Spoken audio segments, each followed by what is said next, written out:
Good evening, welcome to స్వతంత్ర. నేను మురళి. ముందుగా హెడ్లైన్స్ చూద్దాం. ఏపీలో కొలువుదీరిన కూటమి ప్రభుత్వం, సీఎంగా చంద్రబాబు 4వ ప్రమాణం. శాఖల కేటాయింపుపై చంద్రబాబు కసరత్తు, ఎవరికి ఏ శాఖ అన్న దానిపై ఉత్కంఠ.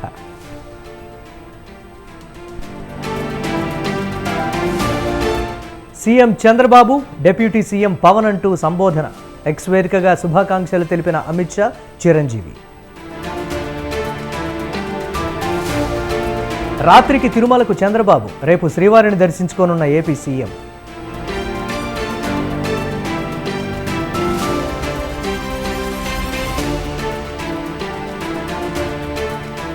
మల్లారెడ్డి భూ వివాదం కేసులో హైకోర్టుకు సర్వే రిపోర్ట్. ఎక్కువ భూమి మాజీ మంత్రి అధీనంలో ఉన్నట్లు గుర్తింపు.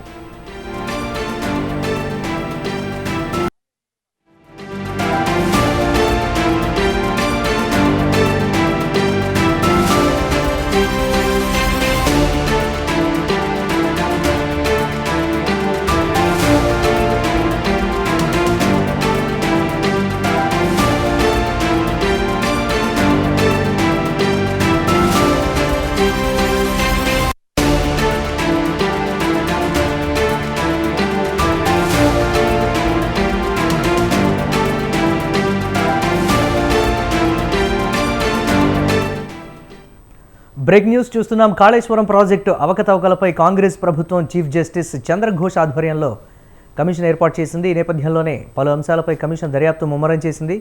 విచారణకు సంబంధించి కమిషన్ చీఫ్ మీడియా చిట్చాట్లో కీలక విషయాలు వెల్లడించారు. గ్రౌండ్ రిపోర్టు తెలుసుకోవడానికి ఏజెన్సీలతో సమావేశమై అఫిడవిట్ ఫైల్ చేయమని చెప్పామన్నారు. నిర్మాణం, డిజైన్, మెయింటెనెన్స్ గురించి పూర్తి వివరాలు ఇవ్వాలని ఆదేశించామన్నారు. ఒకవేళ తప్పుడు అఫిడవిట్ ఫిల్ చేస్తే తమకు తెలిసిపోతుందన్నారు. ఏది చెప్పినా ప్రతిదీ రికార్డు రూపంలో ఉండాలని ఆదేశించామన్నారు. ఎవరి ఆదేశాలతో పనులు జరిగాయి అనేది రికార్డు రూపంలో సమాధానం వచ్చాక వాళ్లను కూడా పిలుస్తామన్నారు. ఇంకా కొంతమంది అధికారులు స్టేట్లో లేరని వాళ్లను కూడా విచారిస్తామన్నారు కమిషన్ చీఫ్.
ఏపీలో కొత్త కేబినెట్ కొలువుదీరింది. సీఎంగా చంద్రబాబు, మంత్రులుగా పవన్ కళ్యాణ్, నారా లోకేష్, అచ్చెన్నాయుడు, నాదెండ్ల మనోహర్ సహా మొత్తం 24 మంది ప్రమాణ స్వీకారం చేశారు.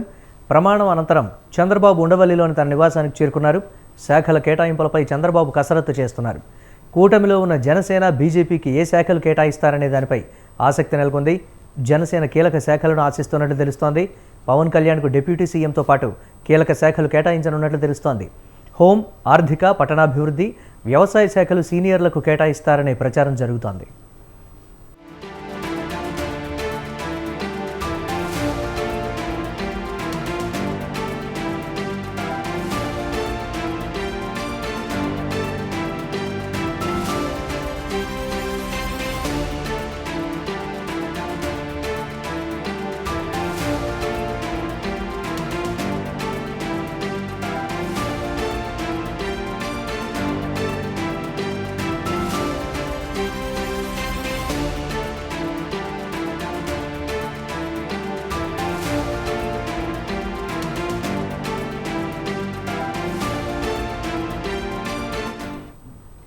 కొత్త మంత్రులకు కేటాయించే శాఖలపై ఉత్కంఠ నెలకొంది. చంద్రబాబు కేబినెట్లో కొత్తవారే అధికంగా మంత్రులయ్యారు. మొత్తం 24 మందిలో 17 మంది కొత్తవారు తొలిసారి మంత్రులు కాగా వీరిలో 8 మంది తొలిసారి ఎమ్మెల్యేలుగా ఎన్నికయ్యారు. దీంతో కీలక శాఖలు ఎవరికి అప్పగిస్తారనేది చర్చనీయాంశంగా మారింది. ఆర్థిక, హోం, రెవెన్యూ, వైద్య, ఆరోగ్య, విద్య, పట్టణాభివృద్ధి, పరిశ్రమల శాఖలను కీలకంగా చెప్తారు. ముఖ్యంగా అత్యంత ప్రధానమైన ఆర్థిక మంత్రి పదవిని ఎవరికి కేటాయిస్తారు అన్నది ఆసక్తి రేపుతోంది. గతంలో 3 సార్లు ముఖ్యమంత్రిగా పనిచేసిన చంద్రబాబు మంత్రివర్గంలో అశోక్ గజపతిరాజు, యనమల రామకృష్ణుడు ఆర్థిక మంత్రిగా పనిచేశారు. ఇప్పుడు ఆ ఇద్దరు లేకపోవడం వల్ల ఆర్థిక శాఖ ఎవరికి కేటాయిస్తారో అన్నది ఆసక్తికరంగా మారింది. ఇదే అంశానికి సంబంధించి మరిన్ని అప్డేట్స్ మా కరెస్పాండెంట్ రమేష్ అందిస్తారు. రమేష్, మళ్ళీ ఏపీలో కొత్త ప్రభుత్వం కొలువు తీరింది. ముఖ్యమంత్రిగా టీడీపీ అధినేత చంద్రబాబు నాయుడు ప్రమాణ స్వీకారం చేశారు. అదేవిధంగా చంద్రబాబుతో పాటు 24 మంది ఎమ్మెల్యేలు మంత్రులుగా కూడా ప్రమాణ స్వీకారం చేయడం జరిగింది. ఇక మంత్రులకు ఏ శాఖలు కేటాయిస్తారనే దానికి సంబంధించి ప్రస్తుతం అయితే రాష్ట్రంలో కొంత ఉత్కంఠ నెలకొని ఉందని చెప్పుకోవచ్చు. చంద్రబాబు నాయుడు మంత్రులకు కేటాయించే శాఖలకు సంబంధించి కూడా కసరత్తు చేస్తున్నారు. ప్రధానంగా ఆంధ్రప్రదేశ్ లో టీడీపీ, జనసేన, బీజేపీ కూటమి అధికారంలోకి వచ్చింది. అంటే అందులో భాగంగానే 3 పార్టీలకు సంబంధించిన వారు కూడా ఈసారి ప్రభుత్వంలో మంత్రి పదవులు తీసుకున్నటువంటి పరిస్థితి కూడా ఉంది. తెలుగుదేశం పార్టీ నుంచి 20 మంది ఎమ్మెల్యేలు మంత్రులు అయితే జనసేన పార్టీ నుంచి 3 మంత్రులుగా ప్రమాణ స్వీకారం చేశారు. అదేవిధంగా భారతీయ జనతా పార్టీకి సంబంధించిన ఒక ఎమ్మెల్యే కూడా మంత్రిగా ప్రమాణ స్వీకారం చేయడం జరిగింది. ఇప్పుడు పదవుల పంపకం అనేది కూడా చాలా కీలకంగా మారిందని చెప్పుకోవచ్చు. ఎందుకంటే 3 పార్టీలు భాగస్వామైనటువంటి నేపథ్యంలో 3 పార్టీలు కూడా కొన్ని కీలకమైన శాఖలను తీసుకోవాలని భావిస్తున్నటువంటి పరిస్థితి కూడా ఉంది. ప్రధానంగా జనసేన అధినేత పవన్ కళ్యాణ్ ఇప్పటికే మంత్రిగా ప్రమాణ స్వీకారం చేయడం జరిగింది. ఆయన డిప్యూటీ సీఎం గా పదవి బాధ్యతలు కూడా చేపట్టే అవకాశం ఉంది. అయితే డిప్యూటీ సీఎం పదవితో పాటు ఆయనకు ఏ పోర్ట్ఫోలియో కేటాయిస్తారనేది కూడా చాలా ఆసక్తిగా మారిందని కూడా చెప్పుకోవచ్చు. ఎందుకంటే ముఖ్యమంత్రి తర్వాత హోంశాఖ చాలా కీలకమైంది, ఆర్థిక శాఖ చాలా కీలకమైంది. డిప్యూటీ సీఎం పదవి తీసుకున్నటువంటి పవన్ కళ్యాణ్ ఈ రెండిట్లో ఏదైనా ఒక కీలక శాఖను ఇస్తారా, లేదంటే మరో శాఖను ఇస్తారనేది కూడా చూడాల్సి ఉంటుంది. ఎందుకంటే తెలుగుదేశం పార్టీ ముఖ్యమంత్రిగా చంద్రబాబు నాయుడు ఉన్నారు కాబట్టి జనసేన పార్టీ కూడా అలాంటి కీలకమైన శాఖ కోరే అవకాశం ఉంది. ఈ నేపథ్యంలో పవన్ కళ్యాణ్ కు ఏ విధమైనటువంటి శాఖ రాబోతుంది అనేది కూడా చూడాల్సి ఉంటుంది. ఇక మిగిలినటువంటి పోర్ట్ఫోలియోల విషయానికి వస్తే కూడా అటు భారతీయ జనతా పార్టీ కూడా ఒక ఎమ్మెల్యేని మంత్రివర్గంలోకి తీసుకున్నప్పుడు వారు కూడా ఒక కీలకమైన శాఖను ఖచ్చితంగా అడిగే అవకాశం ఉందని కూడా చెప్పుకోవచ్చు. ఇక చంద్రబాబు క్యాబినెట్ లో ఈసారి గతంతో పోలిస్తే గతంలో సీనియర్లకి ప్రాధాన్యం ఇవ్వడం జరిగింది. కానీ ఈసారి చాలా మంది కొత్త వారికి ప్రాధాన్యం ఇచ్చినటువంటి పరిస్థితి కూడా ఉంది. మొత్తం 24 మంది మంత్రులుగా ప్రమాణ స్వీకారం చేస్తే దాదాపు 17 మంది కొత్త వారే అందులో మంత్రులుగా ఉన్నారు. అందులో భారతీయ జనతా పార్టీ, జనసేన పార్టీకి సంబంధించిన 4 మినహాయించి దాదాపు తెలుగుదేశం పార్టీకి సంబంధించి 13 మంది కొత్త వారు మంత్రులుగా ప్రమాణ స్వీకారం చేసినటువంటి నేపథ్యంలో వారికి ఏ శాఖలు కేటాయించాలనే దానిపైన అయితే ప్రస్తుతం చంద్రబాబు నాయుడు కసరత్తు చేస్తూ ఉన్నారు. ఒకవైపు మిత్రపక్షాలకు ఇవ్వాల్సినటువంటి శాఖలు, మరోవైపు సొంత పార్టీకి సంబంధించిన వారికి ఇవ్వాల్సిన శాఖల పైన కూడా చంద్రబాబు నాయుడు దృష్టి సారించారని చెప్పుకోవచ్చు. ప్రధానంగా ఆర్థిక శాఖ కావచ్చు, హోంశాఖ కావచ్చు, రెవెన్యూ, అదేవిధంగా వ్యవసాయ శాఖ, ఇరిగేషన్ శాఖ లాంటి కీలకమైన శాఖలు ఎవరికి అప్పగించాలనే దానిపైన చంద్రబాబు కసరత్తు చేస్తూ ఉన్నారు. గతంలో చంద్రబాబు క్యాబినెట్ లో అంటే 2014 సంవత్సరంలో చంద్రబాబుతో పాటు క్యాబినెట్ మంత్రులుగా పనిచేసిన వారు ఈ క్యాబినెట్ లో చాలా కొద్ది మంది మాత్రమే ఉన్నారు. నారా లోకేష్, నారాయణ, అదేవిధంగా కొల్లూరు రవీంద్ర వంటి, అచ్చెన్నాయుడు వంటి కొద్ది మంది మాత్రమే తిరిగి ఈ క్యాబినెట్ లో వచ్చినటువంటి నేపథ్యంలో వారికి ఏ శాఖలు కేటాయించాలనే పైన కూడా సీఎం చంద్రబాబు దృష్టి సారించారు. గతంలో నారా లోకేష్ ఐటీ శాఖ మంత్రిగా, పరిశ్రమల శాఖ మంత్రిగా, పంచాయతీరాజ్ శాఖ మంత్రిగా పనిచేటువంటి పరిస్థితి ఉంది. అదేవిధంగా గతంలో ఎవరైతే ఆర్థిక శాఖ మంత్రులుగా పనిచేసినటువంటి యనమల రామకృష్ణ లాంటి వారు ఈసారి క్యాబినెట్ లో లేరు. దీంతో ఆర్థిక శాఖను ఎవరికి ఇవ్వబోతున్నారని కూడా కొంత ఆసక్తిగా మారింది. ఎందుకంటే తెలుగుదేశం పార్టీ ఎన్నికల్లో ప్రజలకు చాలా హామీలు ఇవ్వడం జరిగింది. ఆ హామీలన్నీ అమలు చేయాలంటే ఆర్థిక శాఖను క్రమశిక్షణతో నడిపించాల్సినటువంటి అవసరం కూడా ఉంటుంది. కాబట్టి ఆర్థిక శాఖను ఎవరికి ఇస్తారనేది కూడా కొంత ఆసక్తిగా మారింది. ప్రస్తుతం చంద్రబాబు క్యాబినెట్ లో ఉన్నటువంటి సీనియర్లు అచ్చెన్నాయుడు కావచ్చు, అదేవిధంగా గతంలో కాంగ్రెస్ హయాంలో ఆర్థిక శాఖ మంత్రిగా పనిచేసినటువంటి ఆనం రామనారాయణ రెడ్డి లాంటి వాళ్ళు కావచ్చు, అదేవిధంగా మా మంత్రిగా గతంలో పనిచేసినటువంటి నారాయణ లాంటి వాళ్ళు కొద్ది మంది మాత్రమే చంద్రబాబు ప్రస్తుత క్యాబినెట్ లో ఉన్నారు. కాబట్టి వీరిలో ఒకరికి ఖచ్చితంగా ఆర్థిక శాఖ వచ్చే అవకాశం ఉందని అయితే స్పష్టంగా తెలుస్తూ ఉంది. రాష్ట్రం ప్రస్తుతం కొంత ఆర్థికంగా ఇబ్బందుల్లో ఉంది. ఇచ్చినటువంటి హామీలు అమలు చేయాలంటే చాలా కష్టతరమైనటువంటి పరిస్థితి కూడా ఉంది. కాబట్టి ఆర్థిక శాఖను క్రమశిక్షణగా నడిపించే వాళ్ళు ప్రస్తుతం సీనియర్లుగా ఉన్న వాళ్ళే కావాల్సి ఉన్నటువంటి నేపథ్యంలో సీనియర్లలో ఒకరికి మాత్రం ఆర్థిక శాఖ ఇచ్చే అవకాశం ఉందని కూడా చెప్పుకోవచ్చు. ఇక మిగిలిన శాఖలకు సంబంధించి యువత ఎక్కువగా ఉన్నారు కాబట్టి ఎవరెవరికి ఏ శాఖలు ఇవ్వాలనే దానిపైన కసరత్తు చేస్తూ ఉన్నారు. ఈసారి 2014లో మొదటిసారి క్యాబినెట్ ని ఏర్పాటు చేసినప్పుడు మైనార్టీలకు మంత్రివర్గంలో చోటు దక్కలేదు. కానీ ఈసారి మైనార్టీలతో పాటు ఎస్టీ సామాజిక వర్గానికి కూడా మంత్రి పదవులు దక్కినటువంటి నేపథ్యంలో మైనార్టీ శాఖను ఫరూక్ కి ఇచ్చే అవకాశం ఉంది. అదేవిధంగా గిరిజన సంక్షేమ శాఖకు సంబంధించి ఇప్పటికే ఎస్టీ సామాజిక వర్గానికి సంబంధించిన గుమ్మడి సంజయరానికి ఇచ్చే అవకాశం ఉంది. ఇక ఎస్సీ సామాజిక వర్గానికి సంబంధించి కూడా ఈ కేబినెట్ లో ఇద్దరికి చోటు దక్కింది. వంగలపూడి అనితతో పాటు డోలా వీరాంజనేయులు కూడా కేబినెట్ లో చోటు దక్కినటువంటి నేపథ్యంలో సంక్షేమ శాఖలో వీరిద్దరిలో ఒకరికి కట్టబెట్టే అవకాశం ఉన్నట్టు తెలుస్తుంది. ఇక మిగిలిన శాఖలకు సంబంధించి వారికి ఉన్నటువంటి రాజకీయ అనుభవం కావచ్చు, ఆయా రంగాల్లో వారికి ఉన్నటువంటి నైపుణ్యానికి సంబంధించి వారికి ఆ శాఖలు కట్టబెట్టే ఆలోచనలో టీడీపీ అధినేత ఏపీ సీఎం చంద్రబాబు నాయుడు ఉన్నట్టు తెలుస్తుంది. దీనికి సంబంధించి ఈ రోజు సాయంత్రం వరకు కూడా స్పష్టత వచ్చే అవకాశం అయితే ఉంది. Right, thanks for updates Ramesh. Thank you.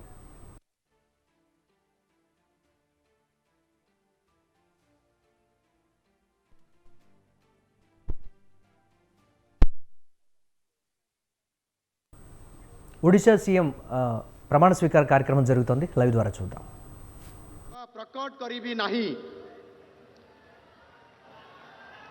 धन्यवाद.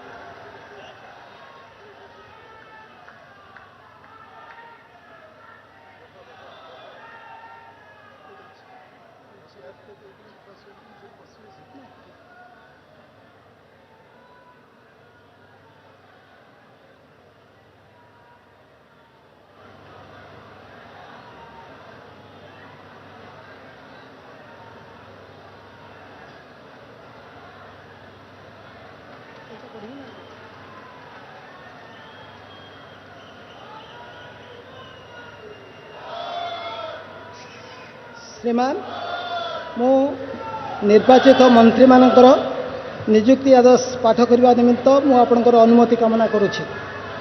श्री रघुवर दास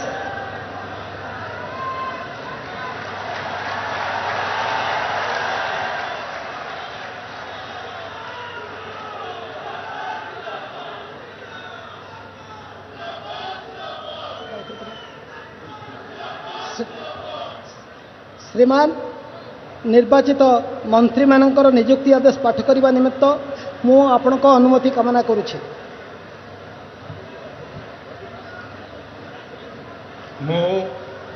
प्रथमे उपमुख्यमंत्री श्री कनकवर्धन सिंह देव. मु कनकवर्धन सिंह देव ईश्वरंकर नारे शपथ करुछि जे मु विधि द्वारा प्रतिष्ठित भारतर संविधान प्रति श्रद्धा और निष्ठा रखिबी. भारतर सार्वभौमत्व अखंडता रक्षा करिबी. ओडिशा राज्यर उपमुख्यमंत्री रूपे मोर कर्तव्य श्रद्धा और शुद्ध अंतकरण रे निर्वाह करिबी एवं बिना भय व पक्षपात रे बिना अनुराग व द्वेष रे सबु प्रकार लोकों प्रति संविधान और विधि अनुसार न्याय करिबी. मो कनकवर्धन सिंह देव ईश्वरंकर नारे शपथ करुछि जे जो विषय राज्यर उपमुख्यमंत्री रूपे मोर विचार को अणाजिब बा मते ज्ञात हेबो ताहाकु एपरी मंत्री रूपे मोर कर्तव्यर समुचित निर्भय निमित्त जेपरी आवश्यक हेबो तथ प्रत्यक्ष व परोक्ष भावे कौन सी व्यक्ति बा व्यक्ति मान को जनैबी नहीं बा प्रकट करिबी नहीं.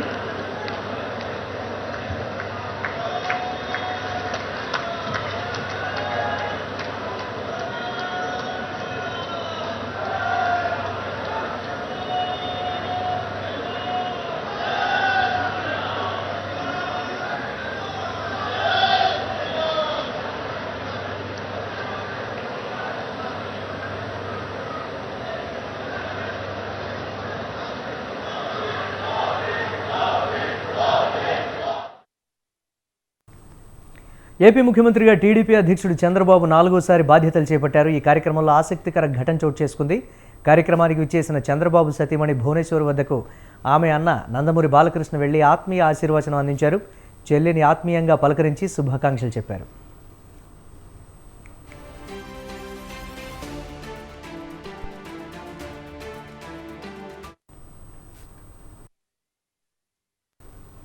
ఏపీ సీఎం మంత్రుల ప్రమాణ స్వీకార కార్యక్రమం అట్టహాసంగా జరిగింది. ఈ కార్యక్రమానికి అతిరథ మహారథులు హాజరయ్యారు.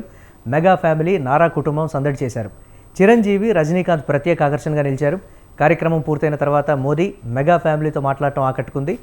ప్రధాని మోదీ పవన్ కళ్యాణ్ చేయి పట్టుకుని వేదికపై మరోవైపు ఉన్న చిరంజీవి దగ్గరికి తీసుకువెళ్లారు. మెగా బ్రదర్స్ చేతులు పట్టుకుని ప్రజలకు అభివాదం చేశారు. ఇద్దరితో ప్రత్యేకంగా మాట్లాడారు మోదీ.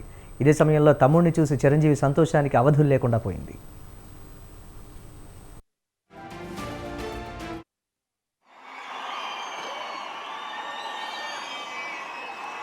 ఇది అరుదైనటువంటి చిత్రం. అలాగే మన ఆంధ్రప్రదేశ్ ముఖ్యమంత్రిగా ప్రమాణం చేసిన చంద్రబాబుకు ఏపీపీసీసీ అధ్యక్షురాలు వైఎస్ షర్మిల శుభాకాంక్షలు తెలిపారు. ప్రజల ఆశయాలు, ఆకాంక్షలకు అనుగుణంగా పాలన సాగాలని కాంక్షించారు. సంక్షేమం, అభివృద్ధిని కొనసాగిస్తూ శాంతి భద్రతలు కాపాడాలన్నారు. గడిచిన 5 ఏళ్లలో నష్టపోయిన రాష్ట్రాన్ని తిరిగి గాడిలో పెట్టాలన్న షర్మిల పవన్ కళ్యాణ్ సహా మంత్రులందరికీ శుభాకాంక్షలు తెలిపారు.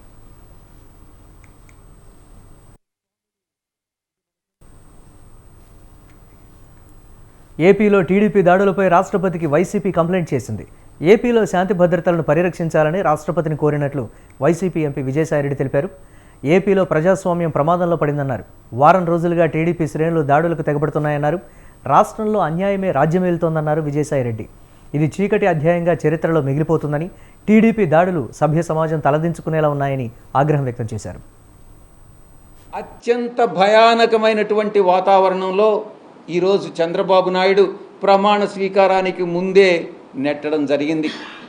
ఇక ఆంధ్ర రాష్ట్రం ఏర్పడిన తర్వాత రాష్ట్రం మొట్టమొదటిగా మద్రాసు రాష్ట్రం నుంచి విడిపోయి ఆంధ్ర రాష్ట్రం ఏర్పడిన తర్వాత ఎన్నో ఎన్నికలు జరిగాయి, ఎన్నో ప్రభుత్వాలు వచ్చాయి, ఎన్నో ప్రభుత్వాలు వెళ్ళాయి.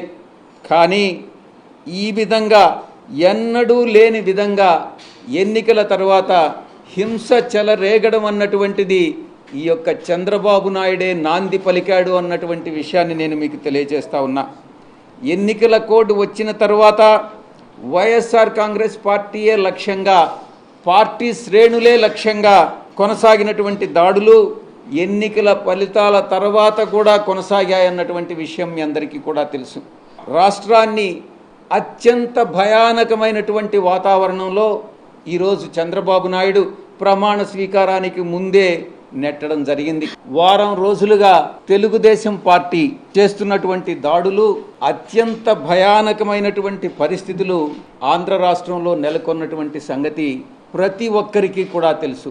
దానికి పూర్తి భిన్నంగా వైఎస్ఆర్ కాంగ్రెస్ పార్టీ పైన, కార్యకర్తలపైన, నాయకులపైన చేస్తున్నటువంటి దాడుల్ని దాన్ని తిరిగి మేమేదో వాళ్లపైన దాడులు చేస్తున్నామన్నటువంటి విధంగా చిత్రీకరిస్తున్నటువంటి ఘనత ఒక్క చంద్రబాబు నాయుడికే దక్కుతుంది.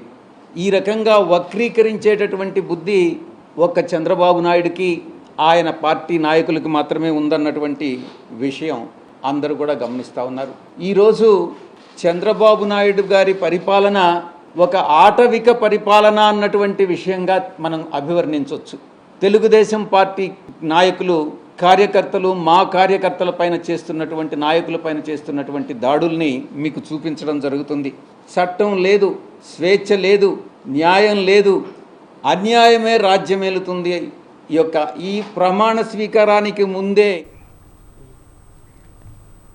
చంద్రబాబు నాయుడు మంత్రివర్గంలో 8 మంది బీసీలకు మంత్రి పదవులు ఇవ్వడాన్ని కాంగ్రెస్ సీనియర్ నేత వి హనుమంతరావు స్వాగతించారు.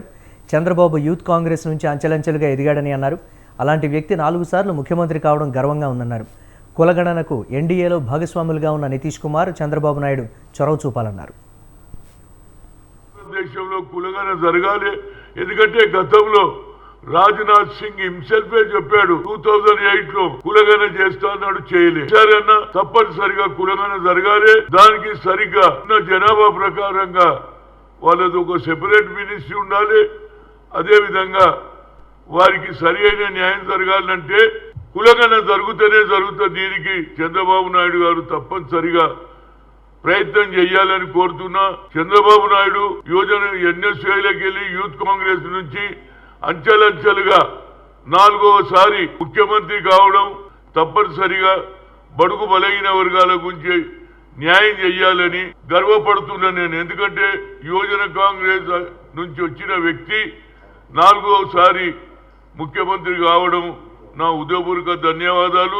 యావత్ భారతదేశంలో కులగన జరగాలి.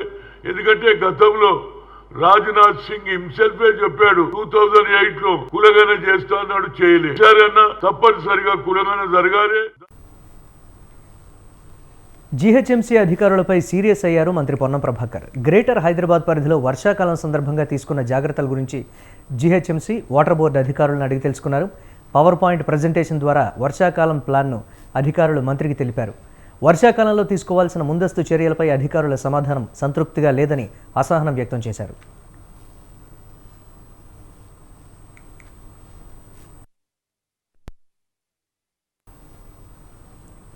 వాటర్ లాగింగ్ పాయింట్స్ కంటే ఎక్కువ చోట్ల ఎందుకు నీళ్లు ఆగుతున్నాయని ప్రశ్నించారు. శానిటేషన్ అధ్వాన్నంగా ఉందన్న మంత్రి ఎందుకు పెద్ద ఎత్తున ఫిర్యాదులు వస్తున్నాయని నిలదీశారు. నగరంలో శానిటేషన్ విషయంలో sanitation additional commissioner Upender Reddy విఫలమయ్యారని ఆగ్రహం వ్యక్తం చేశారు.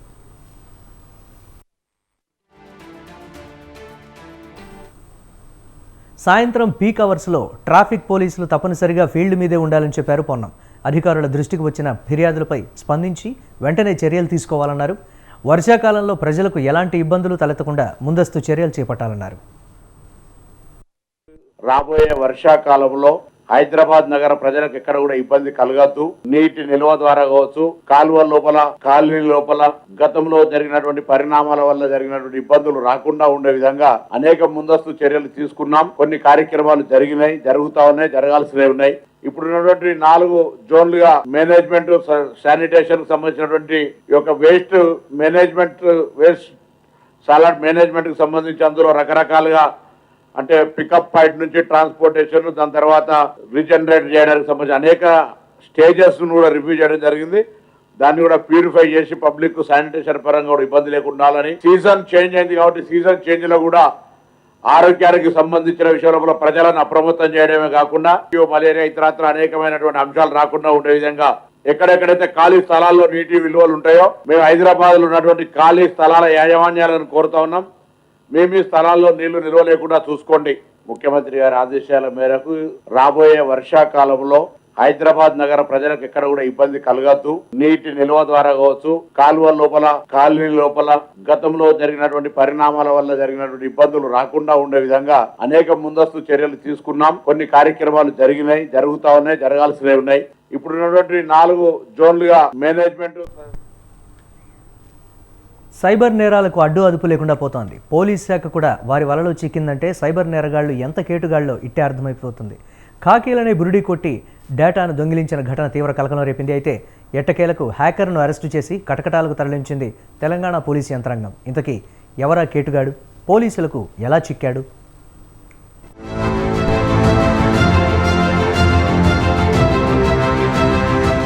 మోసం ఏదైనా న్యాయం కోసం ఆశ్రయించేది పోలీసులనే. మరి ఆ పోలీసులే కిలాడి చేతులకు చిక్కితే అనుమానమే లేదు, అదే జరిగింది. ఓ సైబర్ నేరగాడు కాకిలను బురిడి కొట్టించి యాప్ను హ్యాక్ చేయడమే కాదు, అమ్మేశాడు కూడా. సైబర్ నేరాలలో ఆరితేరిన జతిన్ కుమార్ పోలీస్ శాఖ వెబ్సైట్, యాప్లపై కన్నేశాడు. కిలాడి తెలివితేటలన్నీ ప్రదర్శించి రాష్ట్ర పోలీస్ వ్యవస్థలో కీలకమైన హ్యాక్ ఐ, టీఎస్కాప్, SMS వ్యవస్థల్లోకి అక్రమంగా చొరబడి కొంత డేటాను తోటి హ్యాకర్లతో కలిసి దొంగిలించాడు. విషయం తెలుసుకున్న పోలీసులు ఘటనపై కేసు నమోదు చేసి దర్యాప్తు చేపట్టారు. నేరగాడి కోసం విస్తృతంగా గాలించి చివరకు జతిన్ కుమార్ ఢిల్లీలో రహస్య ప్రదేశంలో ఉండగా GPS లొకేషన్ ఆధారంగా నిందితుడిని అరెస్టు చేసినట్టు ఆయన తెలిపారు. హ్యాకై అప్లికేషన్లో ఉన్న డేటా ఆధారంగా డబ్బుల కోసం దొంగిలించిన డేటాను పబ్లిక్ ప్లాట్ఫారంలో పోస్ట్ చేసి అమ్మకానికి పెట్టాడని తెలిపారు.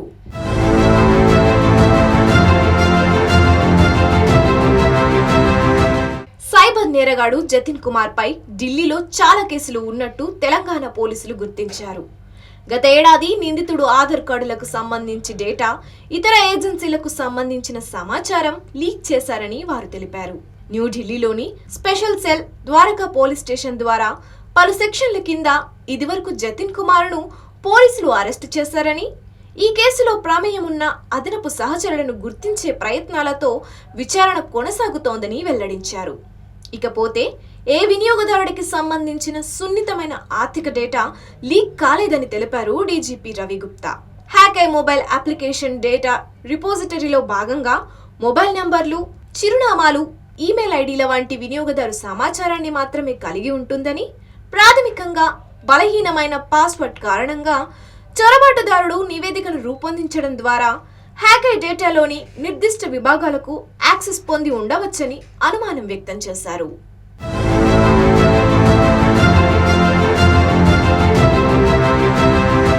టీఎస్ కాప్ లో సమాచారం సేఫ్ గా ఉందని, థర్డ్ పార్టీ డేటా అమ్మారని వస్తున్న వార్తల్లో నిజం లేదని తేల్చి చెప్పారు DGP Ravi Gupta. Hyderabad city police SMS servers URL విషయంలో సైబర్ నేరగాళ్లు చొరబడ్డారని వస్తున్న వార్తలు పూర్తిగా అవాస్తవమన్నారు. ఎందుకంటే URL ఏప్రిల్ 2022 నుంచి పనిచేయలేదని, హైదరాబాద్ సిటీ పోలీసులు దాని వినియోగాన్ని చాలా కాలం ముందే నిలిపేశారని తెలిపారు. హ్యాకింగ్ పై భద్రతాపరమైన లోపాలు ఉన్నాయేమోనని పరీక్షిస్తున్నామన్నారు. భవిష్యత్తులో ఇలాంటి హ్యాకింగ్స్ నిరోధకానికి పటిష్టమైన చర్యలు చేపట్టనున్నట్లు ఆయన వివరించారు. సైబర్ సెక్యూరిటీ బ్యూరో డీజీ శిఖా గోయల్ పర్యవేక్షణలో తక్కువ టైంలోనే నిందితుడిని గుర్తించి అరెస్టు చేశామని తెలిపిన ఆయన కేసుని ఛేదించిన పోలీసు అధికారులను అభినందించారు. ఇలా మొత్తానికి కాకిలనే బురుడి కొట్టించిన కేటుగాడు చివరికి వారి చేతికి చిక్కి కటకటాల పాలయ్యాడు. ఈ ఘటనతో మరోసారి పోలీసులు ప్రజలను అప్రమత్తంగా ఉండాలని, ఇలాంటి కిలాడీగాల బారిన పడి మోసపోవద్దని హెచ్చరిస్తోంది పోలీస్ శాఖ. ఇవి ఇప్పటివరకున్న అప్డేట్స్. కీప్ వాచింగ్ స్వతంత్ర.